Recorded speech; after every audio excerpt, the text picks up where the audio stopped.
ప్రతిరోజు ప్రపంచవ్యాప్తంగా సుమారు 1,00,000 విమానాలు అటు ఇటు తిరుగుతూ ఉంటాయి. భూమిపై ఉన్న దాదాపు ప్రతి ప్రాంతం ఒకదానితో ఒకటి అనుసంధానించబడి ఉంది. కానీ ఇందులో ఒక పెద్ద మినహాయింపు ఉంది. ఆఫ్రికా మరియు దక్షిణ అమెరికా ఖండాల మధ్య దక్షిణ అట్లాంటిక్ మహాసముద్రం మీదుగా వెళ్లే విమానాలు చాలా పరిమితంగా ఉన్నాయి. ప్రపంచంలోని మిగతా ప్రాంతాలన్నీ విమాన ప్రయాణాలకు ఎన్నో ఎంపికలు కలిగి ఉన్నాయి. మరి ఈ రెండు ఖండాలు మాత్రం ఒకదానికొకటి ఎందుకు ఇంత దూరంగా ఉన్నాయి? ఈ ప్రశ్న కోసం మనం ముందుగా ఆఫ్రికా మరియు దక్షిణ అమెరికా భౌగోళిక పరిస్థితుల్ని అర్థం చేసుకోవాలి.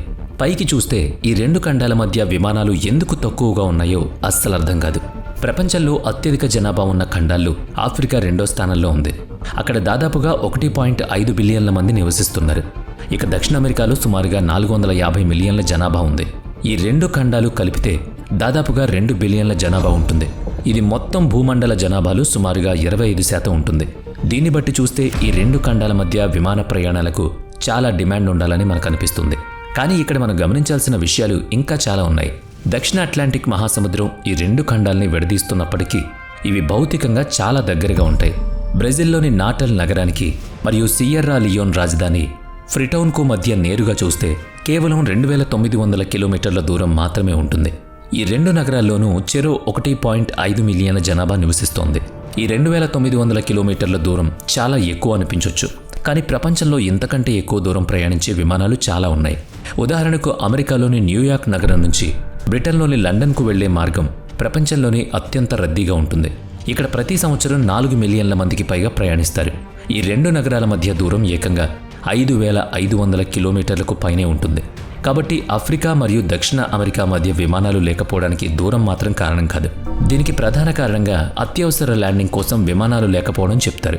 సాధారణ ప్రయాణికుల విమానాలకు మధ్యలో ఒక ఇంజిన్ పాడైపోతే అత్యవసరంగా ల్యాండ్ చేయడానికి తగినంత ఇంధనం ఉండాలి. అందుకే 2 ఇంజన్స్ ఉండే వాణిజ్య విమానాలు ఎప్పుడైనా అత్యవసర పరిస్థితి వస్తే 60 నిమిషాల్లోపు చేరుకోగలిగే ఏదైనా విమానాశ్రయానికి దగ్గరలోనే ప్రయాణించాల్సి ఉంటుంది. సరిగ్గా ఇక్కడే దక్షిణ అట్లాంటిక్ మహాసముద్రం విషయంలో ఒక సమస్య వస్తుంది. ఈ సముద్రంలో విమానాలు దిగడానికి అనువైన భూభాగం, మౌలిక సదుపాయాలు చాలా అరుదు. అత్యవసర ల్యాండింగ్ కోసం ఇక్కడ కేవలం 3 రన్వేలు మాత్రమే అందుబాటులో ఉన్నాయి. అందులో మొదటిది సెయింట్ హెలెనా దీవిలో ఉంది. ఇది ఆఫ్రికా దేశాలైన అంగోలా మరియు నమీబియా తీరానికి సుమారుగా 2,000 కిలోమీటర్ల దూరంలో ఉంటుంది. గంటకు 900 కిలోమీటర్ల వేగంతో ప్రయాణించిన ఆఫ్రికా నుంచి ఇక్కడికి చేరుకోవడానికి 2 గంటల కంటే ఎక్కువ సమయం pడుతుంది. దీనివల్ల విమానాలు 60 నిమిషాల పరిమితిని దాటి ప్రయాణించాల్సిన చిన్న ఇబ్బంది కలుగుతుంది. ఇక రెండో రన్వే సెయింట్ హెలీనాకు వాయువ్య దిశలో 13 కిలోమీటర్ల దూరంలో ఉన్న అసెన్షన్ దీవిలో ఉంది. ఇక్కడ అమెరికా మరియు బ్రిటన్ వైమానిక దళాలు కలిసి నడుపుతున్న ఒక సైనిక స్థావరం ఉంది. ఇది సైనిక స్థావరం అయినప్పటికీ అత్యవసర పరిస్థితుల్లో ప్రయాణికుల విమానాలు ఇక్కడ ల్యాండ్ అయ్యేందుకు అవకాశం ఉంది. 2013వ సంవత్సరంలో డెల్టా ఎయిర్లైన్స్ విమానం ఇక్కడే అత్యవసరంగా దిగింది. ఇక చివరిగా బ్రెజిల్ తీరానికి కేవలం 350 కిలోమీటర్ల దూరంలో ఫెర్నాండో డి రోహాన్స్ అనే పర్యాటక దీవి ఉంది. ఇక్కడ కూడా విమానాలు దిగే అవకాశం ఉంది. అయితే కేవలం ఈ అత్యవసర ల్యాండింగ్ సమస్యల వల్లే రెండు ఖండాల మధ్య విమానాలు తక్కువగా ఉన్నాయంటే అది పూర్తిగా అబద్ధం. ఎందుకంటే పెద్ద విమానాలకు 2 కాకుండా 4 ఇంజన్లు ఉంటాయి కాబట్టి ఈ నియమం వాటికి వర్తించదు. ఈ కారణాలు ఎలా ఉన్నా చరిత్రలో దక్షిణ అట్లాంటిక్ మీదుగా ఎన్నో విమానాలు విజయవంతంగా ప్రయాణించాయి. అందుకే చరిత్రలోకి వెళితే దక్షిణ అట్లాంటిక్ మహాసముద్రం మీదుగా మొట్టమొదటి విమాన ప్రయాణం 1922వ సంవత్సరంలో జరిగింది. పోర్చుగల్కు చెందిన ఒక బృందం లిస్బన్ నుంచి బ్రెజిల్లోని రియో డి జెనీరో వరకు దశల వారీగా ప్రయాణించారు. ఆ తర్వాత 5 సంవత్సరాలకు అంటే 1927 సెనెగల్ నుంచి బ్రెజిల్కు ఏకదాటిగా మొదటి నాన్ స్టాప్ ప్రయాణం జరిగింది. నిజానికి ఆ కాలంలో ఉత్తర అట్లాంటిక్ అంటే దక్షిణ అట్లాంటిక్ మీదుగా ప్రయాణించడమే సులభం. ఎందుకంటే ఉత్తర అమెరికా మరియు ఐరోపాలోని నగరాలు బాగా ఉత్తరంగా ఉండడం వల్ల అక్కడ వాతావరణం చాలా కఠినంగా ఉండేది. బలమైన గాలుల వల్ల తొలి రోజుల్లో ఆ రెండు ఖండాల మధ్య విమాన ప్రయాణాలు చాలా సవాల్గా మారాయి. దీని ఫలితంగా 1930వ దశకమంతా ఆఫ్రికా మరియు దక్షిణ అమెరికా మధ్య నిరంతరాయంగా విమానాలు నడిచాయి. అప్పట్లో ఈ సేవల్ని ఎక్కువగా ఫ్రెంచ్, ఇటాలియన్ మరియు జర్మన్ కంపెనీలు అందించేవి. ఒకానొక దశలో దక్షిణ అట్లాంటిక్ మీదుగా పెద్ద పెద్ద ఎయిర్ షిప్లు కూడా ప్రయాణించాయి. హైడ్రోజన్తో నడిచే గ్రాఫ్ జెట్పెలిన్ అనే ఎయిర్ షిప్ 1931 నుంచి 1937 వరకు జర్మనీలోని ఫ్రాంక్ఫర్ట్ నుంచి బ్రెజిల్లోని రియో డి జెనీరోకి క్రమం తప్పకుండా వెళ్లేది. కానీ ఆ తర్వాత కాలంలో దక్షిణాన విమాన ప్రయాణాలు గణనీయంగా తగ్గిపోయాయి. వాణిజ్య విమానం ప్రారంభమైన తొలి రోజుల్లో ఆఫ్రికా ఖండం చాలా వరకు ఐరోపా వలస పాలనలో ఉండేది. దక్షిణ అమెరికా దేశాలు అప్పటికే స్వాతంత్రం పొందినప్పటికీ సురినామ్ మాత్రం 1975 వరకు స్వేచ్ఛ పొందలేదు.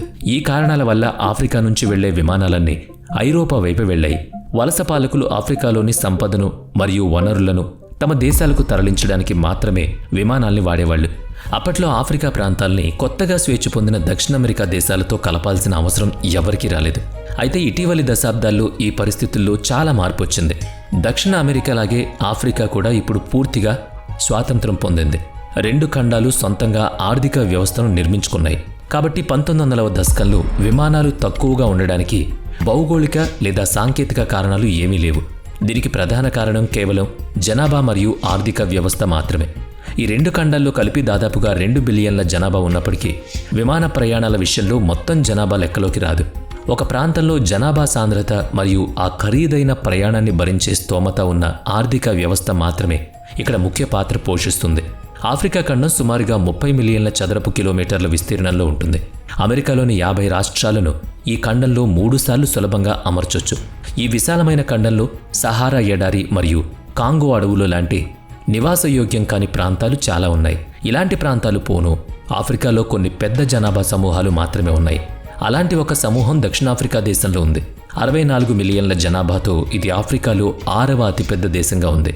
ఇక్కడ జోహన్నెస్బర్గ్ మరియు కేప్ టౌన్ లాంటి పెద్ద నగరాలున్నాయి. ఈ దేశం బ్రెజిల్కు సరిగ్గా ఎదురుగా అట్లాంటిక్ మహాసముద్రం అవతలి వైపున ఉండడం ఒక భౌగోళిక లాభం. అందుకే ప్రస్తుతం కేప్ టౌన్ మరియు జోహన్నెస్బర్గ్ నగరాల నుంచి సావోసాలో నగరానికి నేరుగా విమానాలు నడుస్తాయి. ఇక ఆఫ్రికాలో 2వ అతిపెద్ద జనాభా ఉన్న దేశం ఇథియోపియా. దాదాపు 130 మిలియన్ల జనాభా ఉన్న ఈ దేశ రాజధాని అడిస్ అబాబా నుంచి కూడా అరుదైన విమాన సేవలున్నాయి. ఇక్కడి నుంచి బయలుదేరే విమానం బ్రెజిల్లోని సావోపాలో మీదుగా అర్జెంటీనాలోని బ్యూనస్ ఎయిర్స్ వరకు ప్రయాణిస్తుంది. ఇవి కాకుండా అంగోలా మరియు కాబోవెర్డే దేశాల నుంచి కూడా బ్రెజిల్కు విమానాలున్నాయి. ఎందుకంటే ఈ 3 దేశాలు ఒకప్పుడు పోర్చుగీస్ వలస పాలనలో ఉండేవి.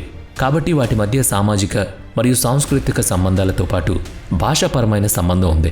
అంతర్జాతీయ ప్రయాణాలకు భాష అనేది ఎప్పుడూ ఒక బలమైన కారణం అవుతుంది. దక్షిణ అమెరికా వైపు చూస్తే దాదాపు అన్ని విమానాలు బ్రెజిల్ చుట్టూనే తిరుగుతూ ఉంటాయి. ఎందుకంటే 210 మిలియన్ల జనాభాతో ఆ ఖండం జనాభాలో సగభాగం బ్రెజిల్లోనే ఉంది.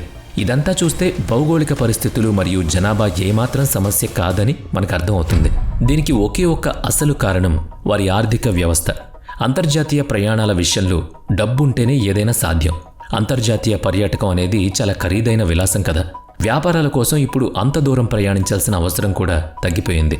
ఆర్థికంగా డిమాండ్ లేనప్పుడు 2 ప్రాంతాల మధ్య విమాన సేవలు కూడా ఉండవు. ఆఫ్రికా మరియు దక్షిణ అమెరికా ఆర్థిక వ్యవస్థల్లో ఇంత ఖరీదైన విమానయానాన్ని భరించేంత డబ్బు లేదు. ఇది పచ్చి నిజం. ఒకసారి ఈ పరిస్థితిని ఐరోపా మరియు ఉత్తర అమెరికాతో పోల్చి చూద్దాం. ఈ రోజుకి కూడా ఉత్తర అట్లాంటిక్ మహాసముద్రం మీదుగా ప్రతిరోజు 2000 విమానాలు ప్రయాణిస్తాయి. ఐరోపా లేదా ఉత్తర అమెరికాలోని ఏదైనా ఒక నగరం నుంచి సముద్రం అవతలి వైపు ఉన్న అనేక నగరాలకు నేరుగా విమానాలుంటాయి. ఈ 2 ఖండాల మధ్య జనాభా 1.3 బిలియన్లు మాత్రమే ఉన్నప్పటికీ వాటి ఆర్థిక వ్యవస్థల విలువ మాత్రం ఒక్కొక్కటి దాదాపుగా $30 ట్రిలియన్ ఉంటుంది. ఇవి ప్రపంచ ఆర్థిక వ్యవస్థకు 2 ప్రధాన కేంద్రాలుగా ఉంటాయి.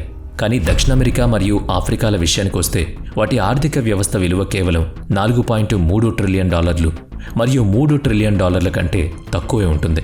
జనాభా ఎక్కువగా ఉన్నప్పటికీ ఐరోపా లేదా ఉత్తర అమెరికాతో పోలిస్తే వీళ్ళ దగ్గర కేవలం 10% డబ్బు మాత్రమే ఉంది.